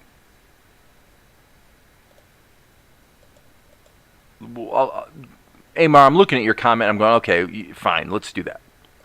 Let's turn off overlays. Let's go back into object mode because, again, holy cow, is it inconsistent. Oh my god, it's so inconsistent. So if I grab the grease pencil object, it doesn't put me in object mode. It puts me in edit mode. If I grab the object here, it doesn't put me in object mode. And that seems, again, quite baffling because I'm sure that I've worked in Blender 2.8 Plus at some version or time where what happened in the outliner actually reflected a little more predictably what you would expect. But maybe I'm imagining that. I don't know. Does this put you in edit mode because it's the data block? If so, that kind of makes sense. And then this is highlighted because that's the specific layer that's selected. But the points that are selected are all in the face, not the shadow layer. So yeah, it's a little baffling. I've been a little disappointed to discover that basically for navigating my 3D scene, the outliner is, I don't want to say it's useless, but there's enough unpredictability that you literally will give yourself carpal tunnel syndrome because you're doing so much clicking and things aren't behaving the way you expect. And so it's like click and try this and try that and back and forth and try that, and then that didn't work, and then you're hitting Control Tab to do it this way and back and forth some more. All I'm trying to do and have been trying to do for the last 15 minutes. See, now when I click here with my right mouse button, boom, it got selected here. So I hit GY and now finally it moves. Okay, okay. So I'm trying to move this in front so that it can serve as a guide, right? Okay, okay. So that's what we want. And then we go back to this object. And we don't want to be in edit mode. I didn't say go into edit mode, but it sure looks like we're in edit mode. And now I just inadvertently inserted a keyframe. Sorry. Okay. I really want to be here. Well, I mean, I guess I want to be here. We're going to have one keyframe where things stretch up. Okay. So to be clear, what should be happening right now is the body should be locked so that everything else can be manipulated in tandem. Okay, that's all I'm trying to do. Okay, so let's do that now. Let's go into Sculpt Mode. grab,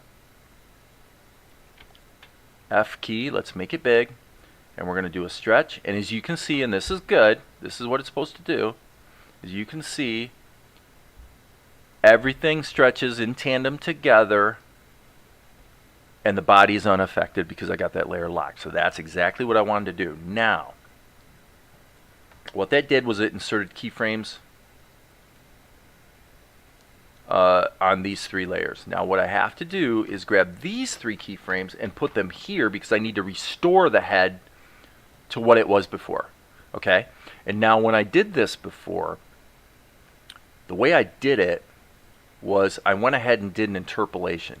So here's how you do that. So I'm going to duplicate these keyframes, and now I'm going to put them here so that I can go to the keyframe in between, and one layer at a time hit Control-Shift-E, and you have to be in draw mode for this to work. Control-Shift-E, Control-Shift-E, Control-Shift-E.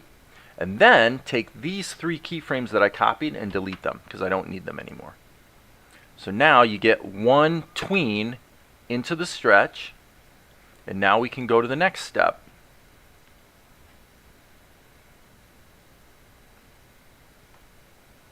I would say,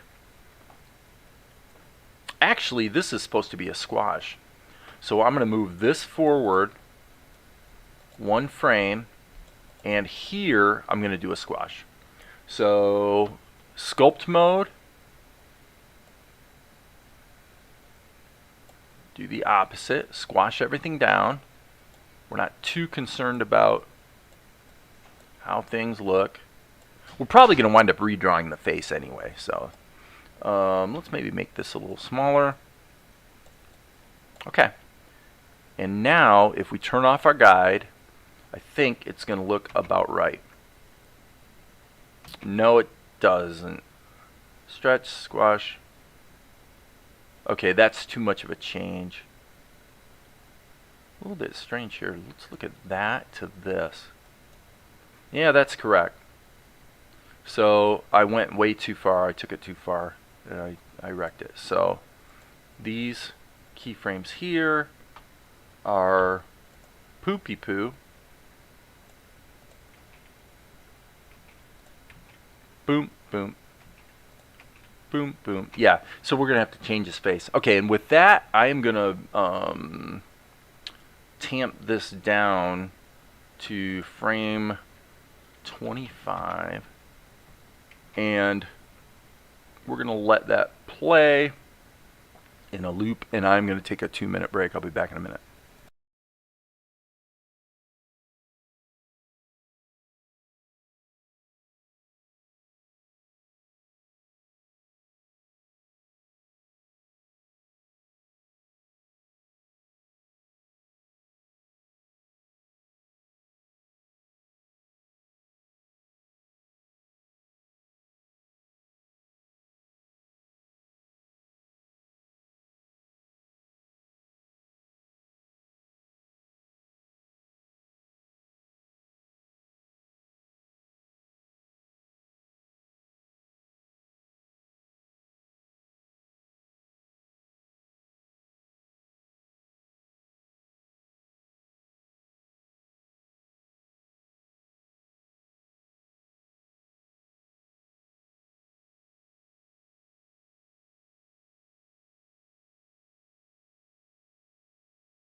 How in the heck do I have 5 people here now? I think I need to take breaks more often, because whenever I take a break, people seem to show up for some reason. It's like, yeah, Dave, we like to watch your little animation looping. We just don't like to listen to you. I don't blame you guys. This is a painful process. But as I was just telling Valerie, you know what? If we get through it, this kind of learning curve. And by the way, I also said, I'll repeat here, that I definitely think the next step is to jump from Blender 2.81a, go ahead and jump to 2.93 long-term support version, because a lot of the weirdnesses have been worked out. The fill options are definitely way more sophisticated. And from the tests that I did, I think 2 days ago, bringing in my startup file from Blender 2.81a and importing my hotkeys seems to work, where my working environment in 2.93 is pretty much, not exactly, but it's almost exactly the same as what I've got going in 2.81. So let's look at the, okay, so now this is where his head, okay, so now what we have to do is work with his head. So the probable best thing to do first would be probably to go into draw mode. I'm thinking let's just to keep things clean,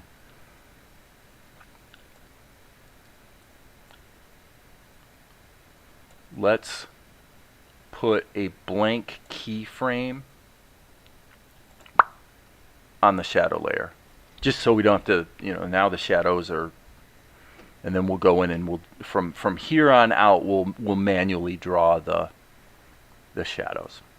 Okay, so it might be useful, let me think about this, it might be useful to actually bring in the earlier render as a background image. Let me see.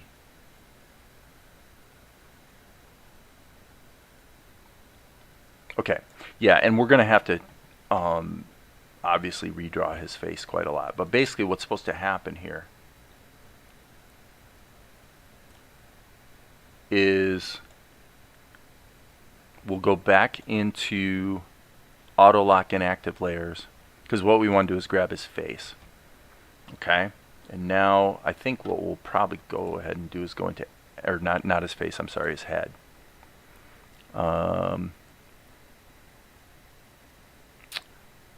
We'll unlock the face too so that they stay together. Hit the A key so everything's selected, and what's supposed to happen here, we'll change the rotation to be the median point.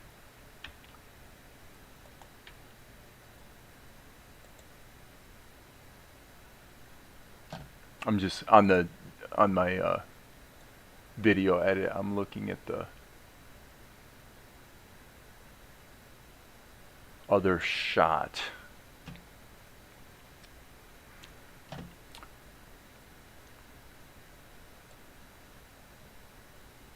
So his head just jerks to the upright position, so it's actually supposed to be like that. And now this is where the face is a bit of a distraction, because that's not even close to what his expression is supposed to be. So I'm going to leave it unlocked. If it's turned off though, if I flip it, does it actually work? I'm not sure. And it's also probably obvious that we're going to have to go in and, we're going to have to do a little bit of patch drawing. That's no big deal. Okay.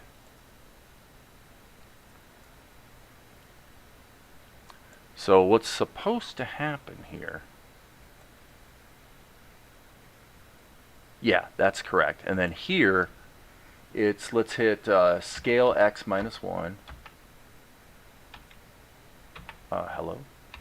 Rotate. Hello. Let's do that again. Scale X -1. I guess we want to hit enter.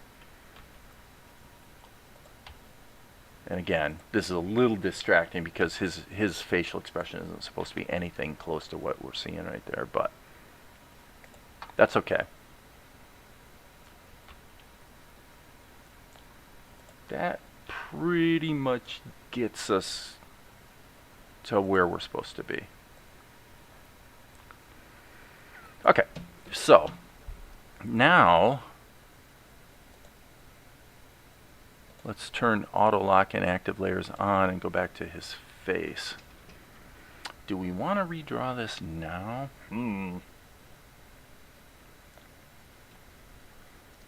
Why not? On this frame, let's go into draw mode and let's just erase this. We probably need to want to have our ink selected, by the way.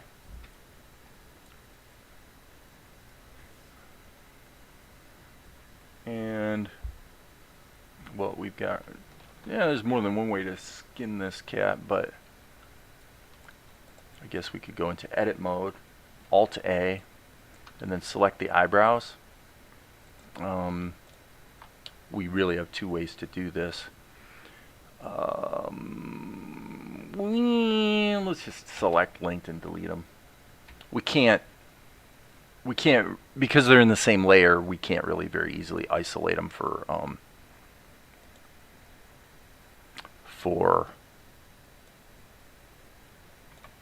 sculpting purposes. So grab this, grab this, hit the L key, select linked, and just get rid of the points. Okay, so let's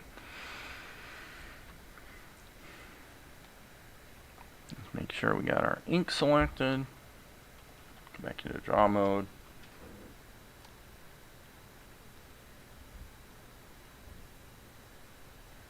And his eyebrows are supposed to be more or less like that.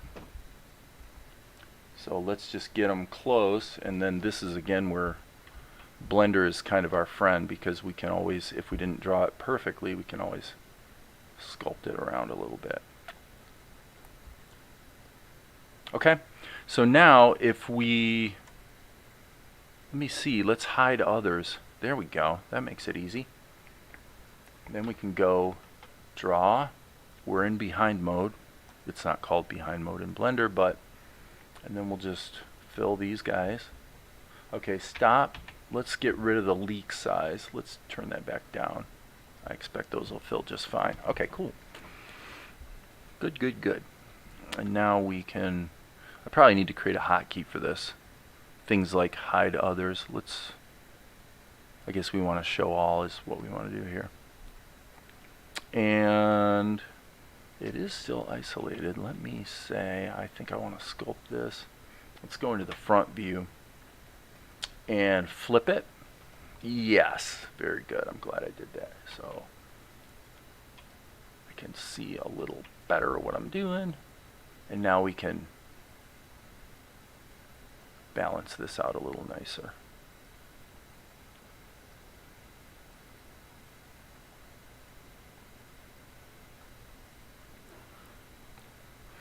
Very, very good. Flip that. And just for the heck of it, I think I'm going to tamp down his nose a little bit.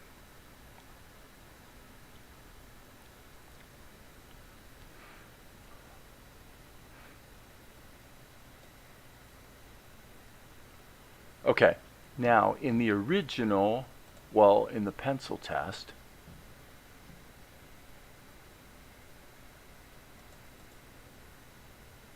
well, okay, we might as well leave the pencil test off because we're basically done with it. We don't have the head from the other shot. So clearly we're going to have some cleaning up to do there on his hair. Looks like it's okay there. So now the question is there supposed to be a tween there? And in my original, not really. There's really no tween. Well, yes there is. There's a squash. Okay. Well, which makes sense. That makes sense. So in other words, here we want to basically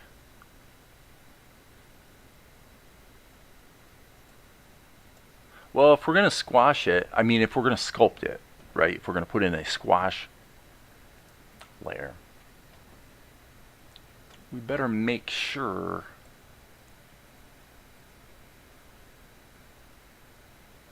we're going to have to make sure that the face is right. So strike what I said. Let's auto lock inactive layers. And what's supposed to be happening here is when he goes like that, this is not supposed to be the tongue thing. So the face is isolated, so I should be able to go into draw mode.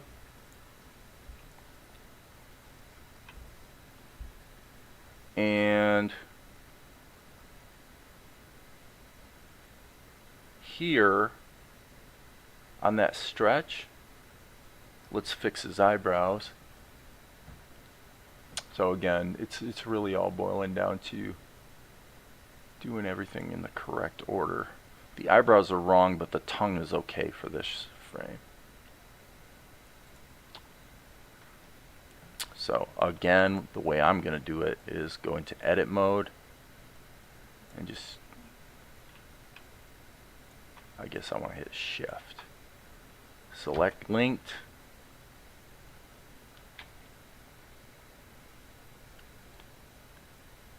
Actually, we could do that. I don't know. This might not work, but we'll try it. Nah, it's going to probably squeeze them a little too much. Yep, we'll just redraw them. We're fighting ourselves for no good reason. So there's that.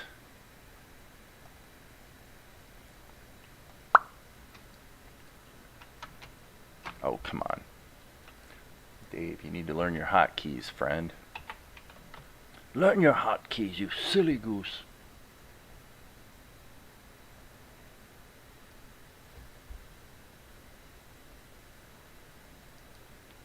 The draw strokes on back is invoked right now, so that's causing these strokes to be somewhat behind the whites of his eyes, but that's okay. I kind of like the way that looks.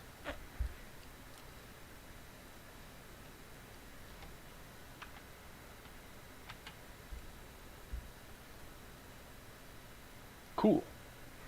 That was fairly painless, right?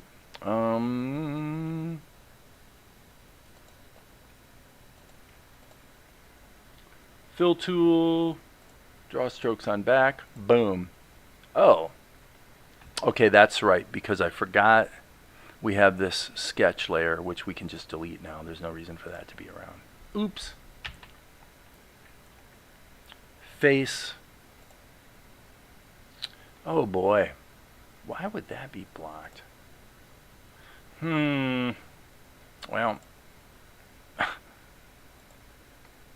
okay. Yeah, okay, Blender. Whatever you do, man, you know, it's all good. It's all good, buddy. Like I said, 2.93 I don't think has those issues, so. Okay, cool. So now here, B key, got to go back to our ink.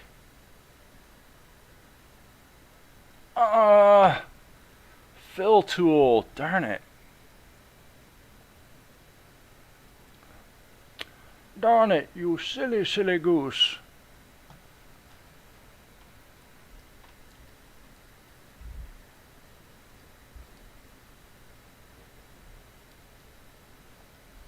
I like the way that looks. That's not too bad. Okay.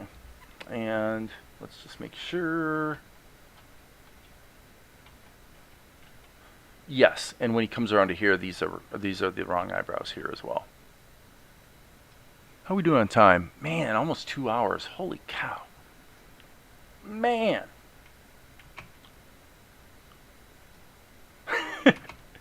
You know, but the stuff that's done looks good, you know. It's like, There's some wacky stuff. We can always delete the keyframes and redo them too. But when I talk about doing the right things in the right orders, what I mean is, it's almost like you really would want to have all the facial expressions drawn before you do the sculpting, and you would really want to have all the sculpting and certainly the frame by frame animation done before you do any, let's say, large scale deformation stuff like here where I bent his body. But it's not like a rule, because in this case, the basic body bend was correct to do first. But if you have something that isn't quite right, and then you do your deformation stuff, and the thing that's wrong is baked into the new frames that got interpolated or whatever, or that you drew, then you're having to do what I'm doing now, which is going through one frame at a time and fix what you forgot to do first, right? So that's the nature of the beast. It's the nature of the beast here today. And I think, yeah, what we can do is, let's do this. We'll do this the Blender way. Let's go ahead and select. Let's just select the whole eyebrow business. Okay, it looks like I might have missed something there. Okay, and now let's hit Control C, go to the next frame. Now we're going to select these eyebrows. Shift key, select linked, get rid of them, and then hit Control V and paste them back in. Cake. That's how it's supposed to work, friends. It's supposed to be that easy most of the time. And frankly, if you know what you're doing and you get familiar with the tools, then it will be that easy. So, I've said it before, but I'll say it again. I know it's painful to watch, but the result's pretty good. Yeah. Okay. Excuse me.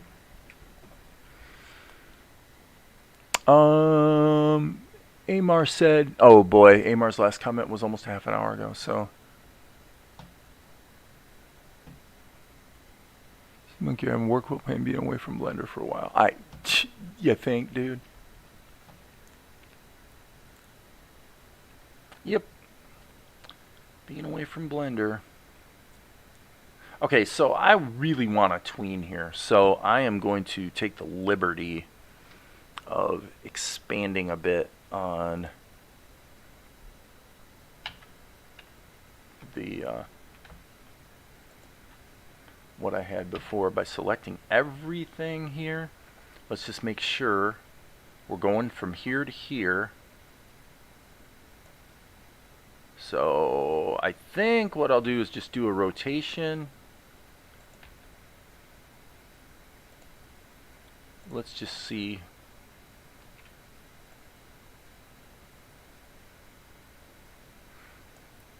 Okay, why are the shadows showing? I really don't want to be seeing the shadows at all right now. And I definitely don't like, that's like the worst tween ever.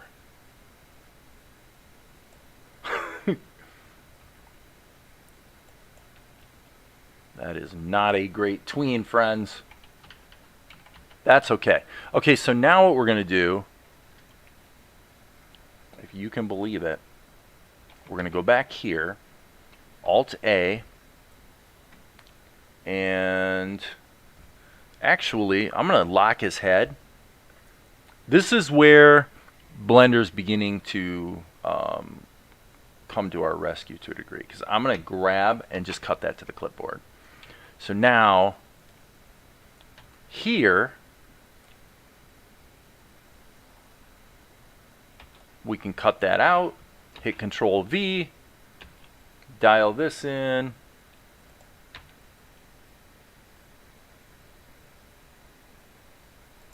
better go back here, and I'm glad that Blender remembers your selection. That's a super cool thing. It remembers what you had selected before. Okay. Now, I will say I've kind of made this mistake again that I made before, in that I should have corrected his hair before I made these tweens.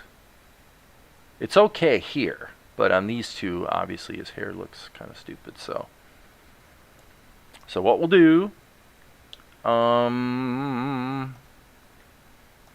guess we'll grab the hair material and we'll go into draw mode. It's in quote unquote behind mode, so I think that will be okay for that frame. And then here, oops, do we need to put in the outline color? I would say yeah. So I'm hitting the B key because I'm so used to doing it in other programs.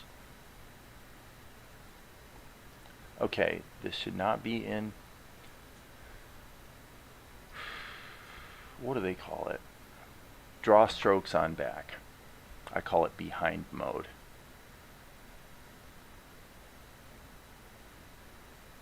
Okay, so now we can take this and fill it, but we do want to draw strokes on back.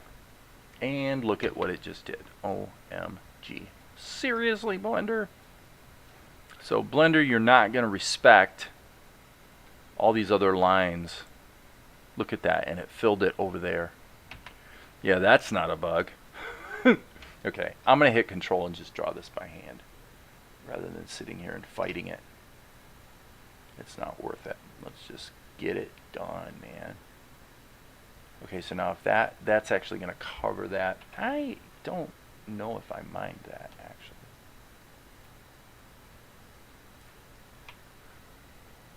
I can live with that. The shadows will kind of hide that a little bit too. So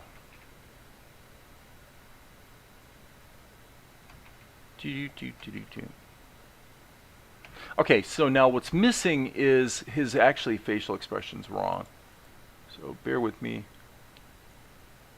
When he scrunches,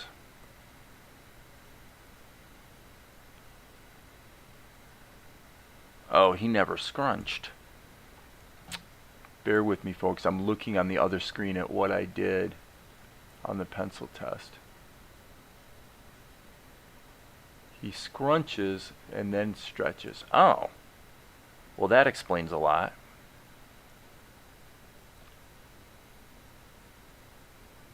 Okay, so we got to go back here.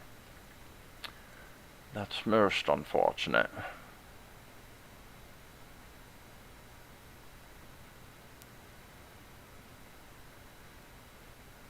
This was not supposed to be a stretch. This was actually supposed to be a scrunch. Yep, we're getting rid of that.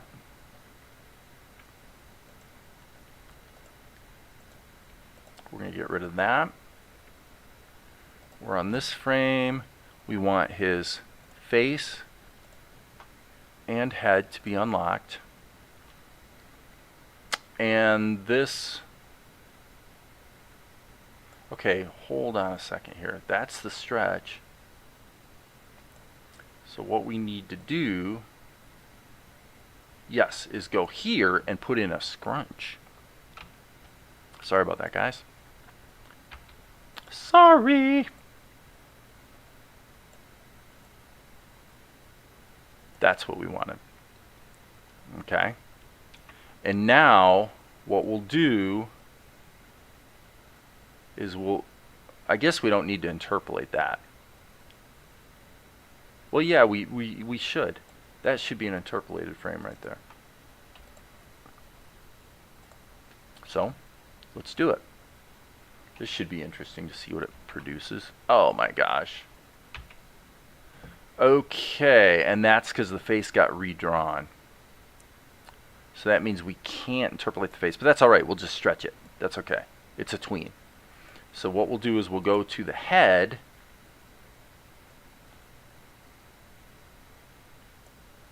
Okay, and I'm sorry. Why did we just lose our head stretch? Okay, so once again, I took one step. I deleted the wrong thing. I got to go back.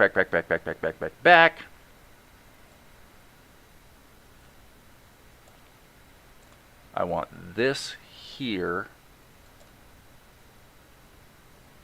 I want this gone. I want to be in the head, and I want one interpolated keyframe here. Thank you. Thank you, Blender. Okay, so now obviously we've got complete stupidity here. Go into Sculpt Mode. We'll see if this works.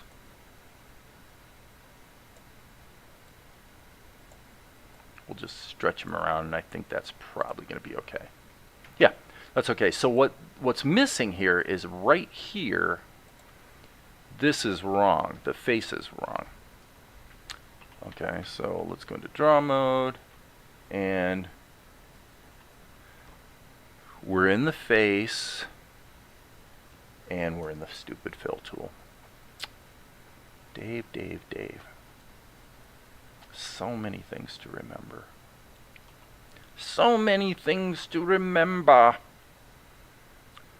Now we want the charcoal ink.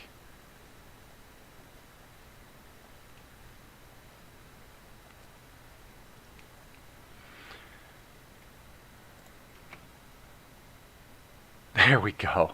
Holy smokes, that was painful, wasn't it? But we got it. Okay. So it is, holy cow, it is after 9 o'clock. I could get Zuko to bed. Zuko, the African gray parrot, is going to be angry with me for not getting him off to bed.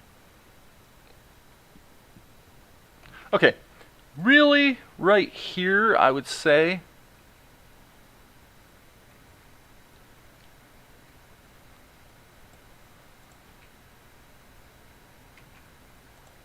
this is kind of happening a little too quick. So let's hit the B key, and we've got to unfortunately take yet another step so that we're not having locked layers. So we can take all these keyframes, move them downstream just a little bit, and then here I really need to have a hotkey for this, so I can turn on the soloing, if you will. Okay, so this really needs to be a squash and a squint. A squash and a squint. So let's erase this. Okay. Let's sculpt this down like that. Go back to drawing. I think we were on the charcoal ink. This is just a tween, so it doesn't have to be really gorgeous. Yeah, see, you want to have that blink in there when you do the head turn.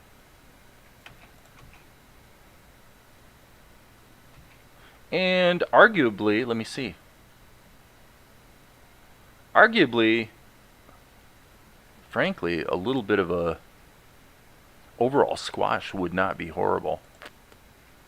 So we lock.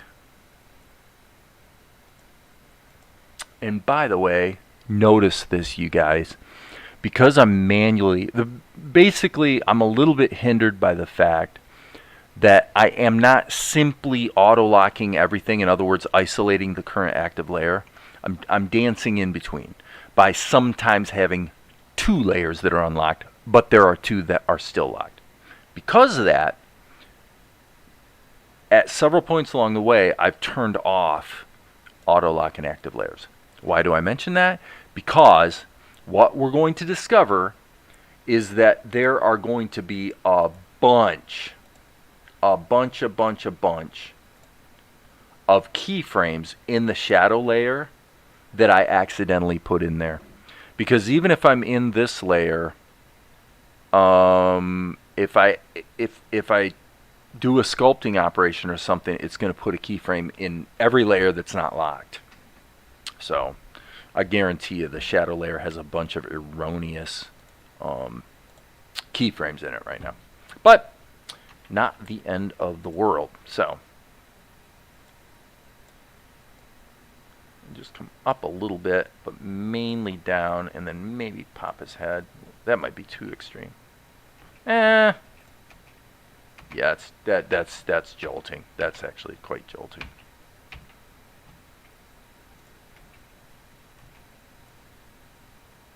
I think rather than doing that, I like the squint, but I think what I'd rather do is hit edit mode, select all, and just have a little bit of a rotation. Yeah, that's better. Okay, and now as long as we're here and thinking about it, I think I want to pop that up.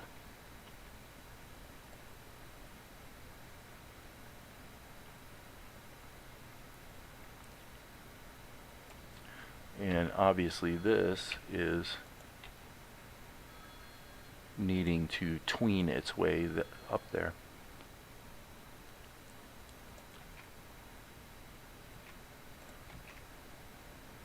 Okay, so probably again goes without saying, this is all happening way too soon. Bloom. That was not bad. Still a little bit, I don't know, a little bit abrupt, I think.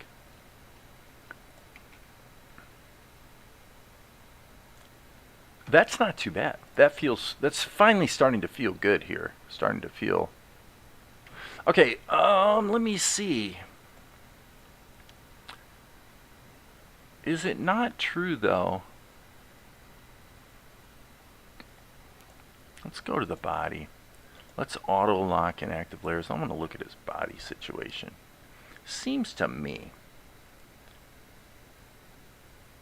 right here we need two tweens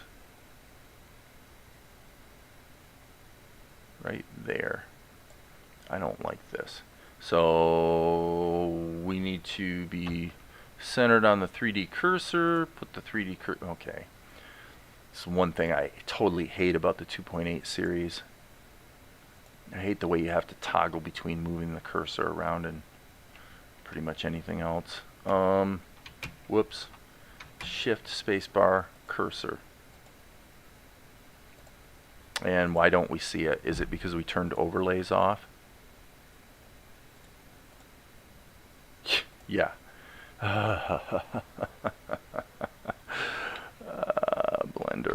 Blender.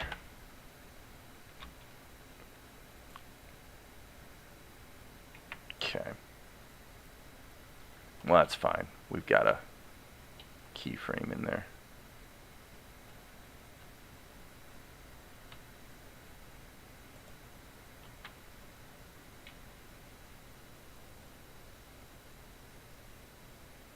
I'm thinking something like that. I hope this doesn't look totally stupid, but we'll find out here in half a second. Oh, that looks good actually.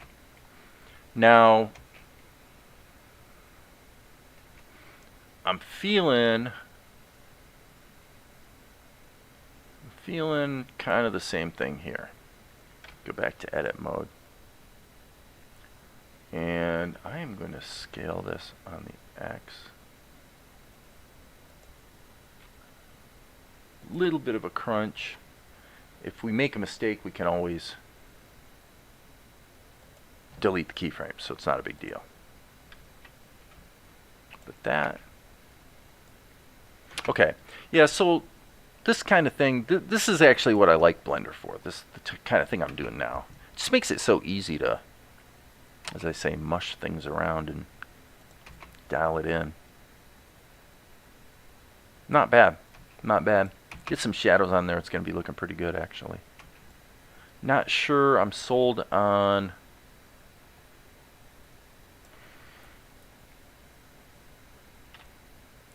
let's go into Sculpt Mode and maybe get a little more aggressive here.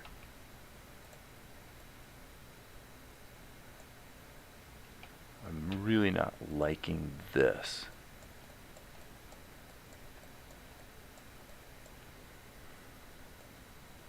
And that affected his arm. I definitely am not loving that.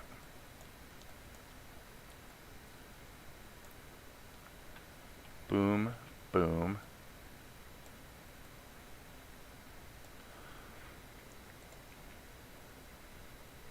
Okay, and then this one, it's a tween. We can probably ignore that, but this is just not quite working, friends. That's better. That's a little more under control. Yeah, like I said, get some shadows on there. It'll be starting to look okay. Boom. Oh, hey. Okay, so there's still quite a bit of work to do, but at least things are going relatively smoothly. And I think with that, I'm going to wrap it up. So thanks for hanging out, guys. Hopefully something about this was useful for you. The Blender Odyssey has been quite an adventure. And as I always say, there will be more later.